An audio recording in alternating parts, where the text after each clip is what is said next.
Minsan gusto kong magsumbong sa'yo kapag pagod na ako.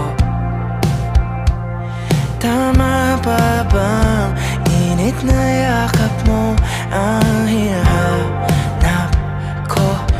Minsan gusto kong tumawag sa'yo para lang marinig ko ang boses mo. Mali na ba kapag nakangiti ako?